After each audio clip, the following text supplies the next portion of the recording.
صدر عالی قدر محترمہ ڈاکٹر سیدین حمید صاحبہ،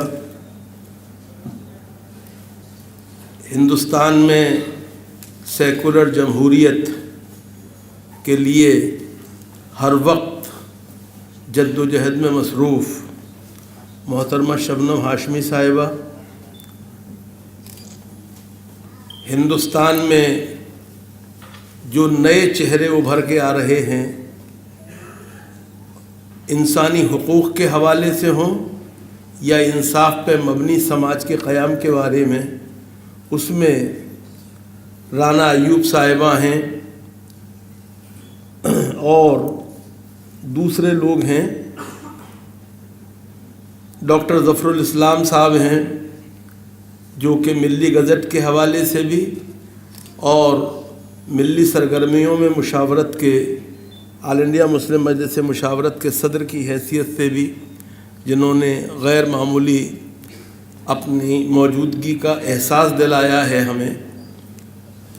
انل چمڑیا صاحب ہیں، اور جو دوسرے اسٹیج پر تشریف فرما لوگ ہیں۔ میں مضامین.com سے جو میری وابستگی ہے اور جو میرے لیے اعزاز کا حصہ رکھتی ہے، میں ان سب کا استقبال کرتا ہوں اور آپ سب سے چاہتا ہوں کہ یہ دو لوگ جو ہیں یہاں پہ، بلکہ 3 لوگ ہیں، خالد سیف اللہ ہیں، عرفان ہیں، خالد مبشر ہیں، ان کا ہم سب کو شکریہ ادا کرنا چاہیے کہ انہوں نے ایک سنجیدہ موضوع پر جو بہت اہم ہے اس کے حوالے سے اس کانفرنس کے انعقاد کا فیصلہ کیا، اور وہ بھی جامعہ ملیہ اسلامیہ میں کیا۔ جامعہ ملیہ اس لیے ہم سب ان کے شکر گزار ہیں، اور جامعہ ملیہ اسلامیہ کی اہمیت یہ ہے اور حیثیت یہ ہے کہ اس ادارے میں بنیادی طور پر جو ہماری سیکولر جمہوری اقدار ہیں، جو تعمیری صحافت ہے، جو مثبت سوچ ہے، اسلامیت اور ہندوستانیت کا امتزاج یہاں کے امتزاج سے جو ہندوستانی نوجوان تیار کیے گئے ہیں، اس اعتبار سے اس کانفرنس کو یہاں کے علاوہ اور کہیں ہونا بھی نہیں چاہیے تھا۔ یہ تو ایک بات ہوئی۔ اب جہاں تک سوال یہ ہے کہ تعمیری صحافت کیا ہے؟ تعمیری صحافت وہ صحافت ہے، میں اگر اردو کے حوالے سے بات کروں، جو وہ صحافت ہے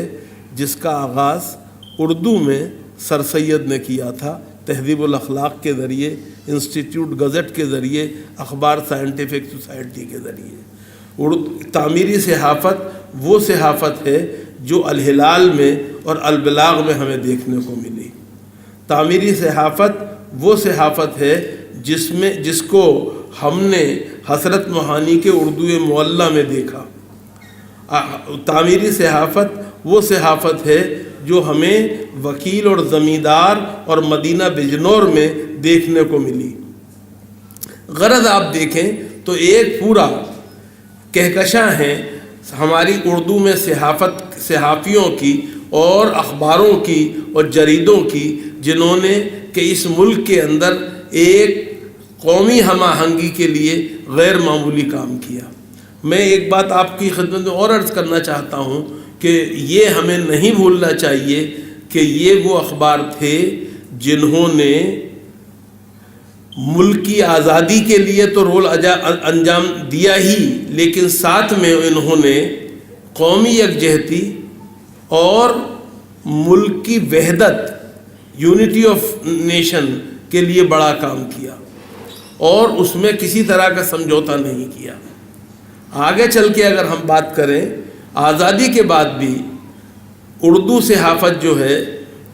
اس کے کئی روپ ہو سکتے ہیں، لیکن بہرحال ایک بات اپنی جگہ ہے کہ اردو صحافت نے ملک دوستی کے معاملے میں اور سیکولر اقدار کے معاملے میں کبھی کوئی سمجھوتا نہیں کیا ہے۔ ہمیں یہ ماننا چاہیے۔ لیکن اگر کہیں کوئی چھٹ پٹ آپ کو ایسی آواز ملے گی بھی یا کوئی ایسا اخبار اور ایسے کوئی ایڈیٹر ملیں گے بھی تو بہت دلچسپ بات ہے کہ وقتی طور پہ کسی جذباتی وجہ سے اگر انہوں نے کچھ لوگوں نے کچھ اس طرح کی اشتعال انگیزی کی بھی ہو تو اردو کے قاری نے اور اردو صحافت نے ان کو کبھی قبولیت عام کا درجہ نہیں دیا ہے، وقتی طور پہ کوئی چیز سامنے آئی ہو تو آئی ہو۔ لیکن اردو صحافت کا ایک بڑا کارنامہ یہ ہے کہ اس نے جو حقوق کی بازیابی کے لیے، انصاف کے حصول کے لیے سیکولر جمہوریت کے استحکام کے لیے غیر معمولی طور پہ کام کیا ہے۔ کچھ لوگ کہتے ہیں کہ اردو والے جو ہیں وہ صرف رونا روتے ہیں۔ جی رونا نہیں روتے، بلکہ اپنے جو پڑھنے والے ہیں جن سے ان کی وابستگی ہے ان کے مسائل کو وہ پیش کرتے ہیں، اور اگر وہ نہیں کریں گے تو پھر یہ کام کون کرے گا؟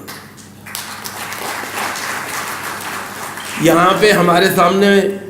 لوگ بیٹھے ہوئے ہیں، ہمارے دوست سہیل انجم بیٹھے ہوئے ہیں جی، اور یہ میں نے اردو کی، معاف کیجیے گا کچھ لوگوں کو شاید اتفاق نہ ہو، لیکن میں مانتا ہوں کہ چوتھی دنیا کی ایڈیٹر جو ہیں یہ میرے نزدیک اردو صحافت کی خاتون اول ہے۔ باقاعدہ اس طرح سے ان کو اگر میں دیکھتا ہوں تو ان لوگوں نے اس طرح سے کام کیا ہے۔ ایک بات جو بہت دلچسپ ہے تعمیری صحافت کے حوالے سے، وہ بھی میں سمجھتا ہوں کہ ادھر خاص طور سے 21ویں صدی کا جب سے سورج طلوع ہوا ہے ایک غیر معمولی بات ہوئی ہے، اور وہ غیر معمولی بات یہ ہوئی ہے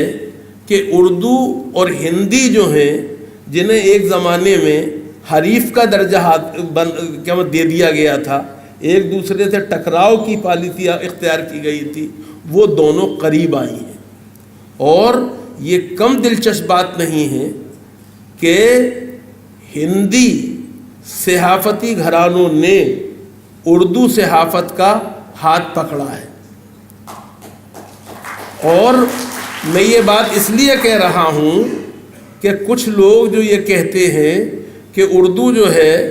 اس کے وہ زوال پذیر ہے اور اردو کا معاملہ یا کاروبار گھاٹے کا کاروبار ہے، تو معاف کیجیے گا کارپوریٹ ہاؤسز جو ہیں وہ کبھی گھاٹے کا سودا نہیں کرتے۔ اگر جاگرن والوں نے انقلاب کا ہاتھ پکڑا ہے، اگر سہارا گروپ جو ہے اردو میں اخبار نکالتا ہے جی، اگر بنگال میں آزاد ہند جو ہے اس کو ایک بنگالی اخباری گھرانہ جو ہے وہ اس کو لے لیتا ہے، تو ظاہری بات ہے کہ اردو صحافت میں پوٹینشل ہے، اس کو سمجھنا چاہیے۔ اور جو دلچسپ بات ہے اور اس پہ غور کرنا چاہیے، اور اس پہ ہمارے مقررین روشنی ڈال سکتے ہیں جو تجزیہ نگار ہیں، کہ یہ جو اخبارات ہیں اور یہ گھرانے جو ہیں ان کی پالیسی جو ہے وہ بہت دلچسپ ہے۔ ہندی میں ایک ہی معاملے میں ان کی پالیسی ایک ہے اور اردو میں بالکل اس کے متضاد ہے، لیکن اس سے یہ پتہ چلتا ہے کہ مارکیٹ فورسز جو ہیں وہ معاف کیجیے گا جذبات سے گور نہیں ہوتی ہیں، ان کی پالیسی جو ہوتی ہے وہ اپنی قاری کی ضرورتوں کے مطابق ہوتی ہے، اور اس سے اردو والوں کو سمجھنا چاہیے۔ میرے لیے یہ بات بھی میں آپ سے عرض کروں کہ میں یہ مانتا ہوں، اور مجھے یہ کہنے کی اجازت دیجیے کہ ہندوستان میں صحافت کے اعتبار سے، چاہے وہ ہندی کی ہو، چاہے انگریزی کی ہو، چاہے گجراتی کی ہو، چاہے مراٹھی کی ہو، سارا معاملہ جو ہے ایسا نہیں ہے کہ جس پہ کہ آپ مایوس ہو کے بیٹھ جائیں، بلکہ ہمارے ان تمام زبانوں میں بھی ایسے صحافی موجود ہیں جو کہ قومی ہم آہنگی کے لیے، فرقے وارانہ ہم آہنگی کے لیے اور ملک میں سیکولر جمہوری اقدار کو مستحکم کرنے کے لیے کھل کے سامنے آتے ہیں اور جرت کے ساتھ اور ہمت کے ساتھ ان قوتوں کا مقابلہ کرتے ہیں جو ہندوستان کے سیکولر فیبرک کو چھن بھن کر دینا چاہتے ہیں۔ اس لیے ان میں جو لوگ بیٹھے ہوئے ہیں ان کی تحریریں ہم پڑھتے ہیں اور ان تحریروں کو پڑھ کے ہم سمجھتے ہیں کہ ایک بات پر ہمارا جو یقین ہے وہ اور مضبوط ہوتا ہے، اور وہ یہ ہے کہ جب تک ہندوستان میں اس طرح کے صحافی موجود ہیں، راجدیپ سردیسائی کا نام لیا گیا جی، رویش کمار کا نام ہے جی، دیوان کا نام رہا ہے، یہ سارے نام جو ہیں، انل چمڑیا جو ہیں جی، اور یہ تمام جو لوگ بیٹھے ہوئے ہیں یہاں پہ جنہیں ان لوگوں نے بلایا ہے، میں انہیں مبارکباد دیتا ہوں کہ انہوں نے ان سب لوگوں کو بلا کے ایک طرح سے صرف یہ نہیں کیا کہ ہمیں ایجوکیٹ کرنے کے لیے ان کو بلایا ہو، بلکہ بنیادی طور پہ ان سب کی اس اسٹیج پر موجودگی اس بات کا اعتراف بھی ہے کہ جب تک ایسے لوگ موجود ہیں اس وقت تک ہندوستان میں سیکولرزم کو اور جمہوریت کو کوئی خطرہ نہیں جی۔ یہ اور ایک بات آخر میں کہہ کے میں ختم کروں گا اپنی بات کو، دوستو، سیکولرزم صرف یہ نہیں ہے کہ جب ہم پہ وقت پڑے تو دوسرے ہماری مدد کو آگے آئیں۔ سیکولرزم کا تقاضا یہ بھی ہے کہ جب دوسروں پہ کوئی برا وقت پڑے تو ہمیں بھی آگے بڑھ کے ان کا ساتھ دینا چاہیے۔ ہماری ابھی تک، معاف کیجیے گا، بہت ادب کے ساتھ میں عرض کر رہا ہوں اور خوگر مدح کو تھوڑے سے گلے کی اجازت دیجیے تو یہ کہنے کی چاہتا ہوں کہ ابھی تک ہمارے یہاں یہ رویہ پوری طرح سے واشگاف ہو کے نہیں آیا ہے۔ ہندوستان جس دور سے گزر رہا ہے، اس دور میں آپ کو مسلمان کی فکر کرنے کی ضرورت نہیں ہے، ہندوستان کی فکر کیجئے، کیونکہ جو کچھ ہندوستان کے مفاد میں ہے وہی مسلمان کے مفاد میں ہے۔ ہندوستان کا اور مسلمان کا مفاد ایک دوسرے سے علیحدہ نہیں ہے۔ میں مضامین.com جیسی سوشل سائٹ کو شروع کرنے کے لیے مبارکباد دیتا ہوں خالد، سیف اللہ کو اور ان کے ساتھیوں کو۔ دلچسپ بات یہ ہے،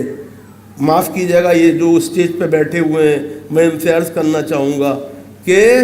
اردو صحافت کے سیکولر کردار جو ہیں وہ اکثر مدرسے کی پیداوار تھے، اور آج سوشل سائٹس کے حوالے سے بھی جو لوگ نکل کے آ رہے ہیں، یہ نئے لڑکے جن کی خالد سیف اللہ قیادت کر رہے ہیں، یہ بھی مدرسے کی پیداوار ہیں۔ اور اس طرح سے ہمیں یہ پتہ چلنا ہے، ایک میسیج یہ بھی مل رہا ہے کہ مدرسوں کے بارے میں جو منفی سوچ اور پروپیگنڈا ہے وہ صحیح نہیں ہے۔ ہندوستان کا پہلا وزیر تعلیم آکسفورڈ اور کیمبرج تو کیا الہ آباد اور علی گڑھ کی بھی پیداوار نہیں تھا، مدرسے کے نظام کی پیداوار تھا، اور آج اور وہی اردو کا ایک بڑا صحافی بھی تھا، اور آج خالد سیف اللہ جو ہیں وہ قلم کی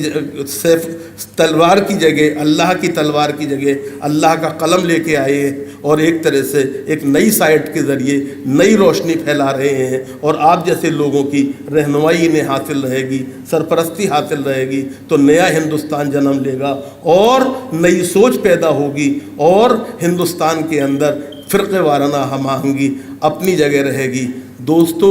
آخر میں بات ایک اور کہتا چلوں، وہ یہ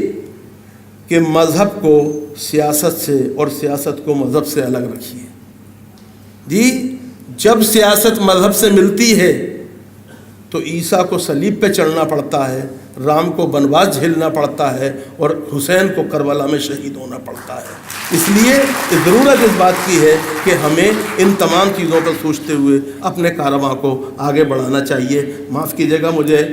جودھ پور جانا ہے، چونکہ انہوں نے میرا ٹکٹ تھا لیکن انہوں نے کہا تھا تو میں نے اپنا ٹکٹ کینسل کرایا، اور اب جانا چاہوں گا، لیکن میں ابھی تھوڑی دیر یہاں بیٹھوں گا، چونکہ کچھ لوگوں کو سننا میرے لیے فرض ہے۔ تو میں بہرحال شکریہ ادا کرتا ہوں۔ پہلے بولنا اس لیے ضروری تھا کہ میں مضامین.com سے پہلے دن سے جڑا ہوا ہوں، اور یہ تعلق جو ہے وہ صرف دکھاوا نہیں ہونا چاہیے، اس میں میرا تعلق ظاہر بھی ہونا چاہیے۔ بہت شکریہ۔